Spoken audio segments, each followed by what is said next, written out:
Philippines are trying to domesticate the wild, but after a week, it goes back to the trees. Doon talaga sila nature or hilig ng gagawa ng bahay. Okay, ma'am, kaya nga Filipino beekeepers are keeping like this because of honey production. Okay, again, remember this is a beehive. Inside in the beehive, there is only one queen or mother bee. And there are 50 to 60,000 worker bees or workers. These are all workers. Same size, same color. Okay, yan ang mga workers na nakikita nyo ngayon. Okay, ma'am, talking with the queen, it's hard for me to find the queen. Kasi ma'am, I need to check one by one. I think somebody here is a queen. But still, we can recognize the queen through the size. The size is bigger. 2 times bigger or double the size compared to the workers. And if the queen will pass, the workers will give their way. And that's the queen. They show respect to the queen bee. Question, Johan. What is the only work of the queen bee inside in the beehive? Babies. Laying baby. Yes, siya yung Laying nagkalay ng eggs. eggs. Oh. Si queen nagkakalay ng eggs.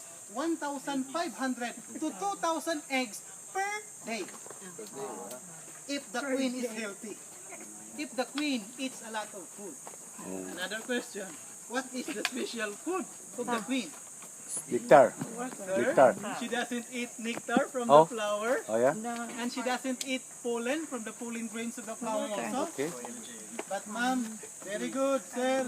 She eats royal jelly. You know royal jelly? Yeah. Royal jelly is the most expensive product from the bees. The honey. Sobrang mahal yan. And even women are using that sa mukha. Because royal jelly is anti-aging. That's good for the skin. And sir, royal jelly comes from the young bees. Nanggagaling yan sa mga young bees. Yung bagong pisa, the newly hatched. Because same like the butterfly. The egg becomes larva, then the larva becomes pupa. When the pupa hatches, it becomes an adult. Day 1 to 5 days, their task is to secrete the jelly from their glands. And they will give it to the queen through mouth-to-mouth feeding. Because the queen, she doesn't feed herself. She wait until such time na may magpipid ng food sa kanya. Try na talaga. Okay, and ma'am, the lifespan of the queen, she lives 3 to 5 years inside in the beehive. Oh. Unlike the lifespan of the workers, sila, nakikita nyo, 40 to 45 days only. 1.5 months.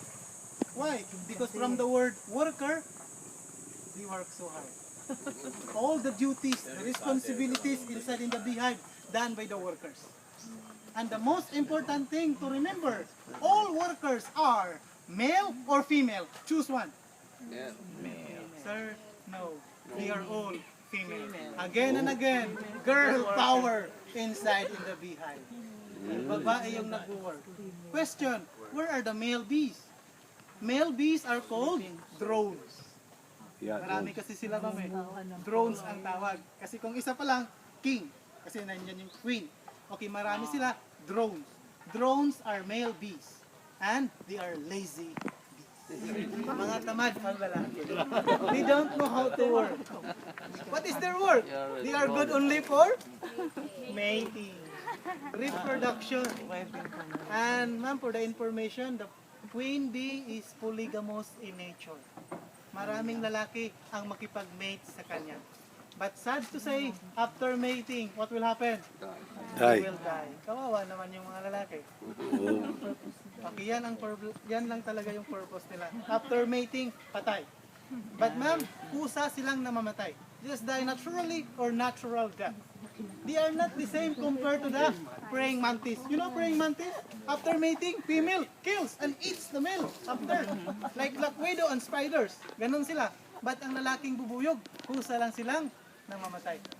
At least they die with a big smile. They die happy. Okay, that's the hierarchy.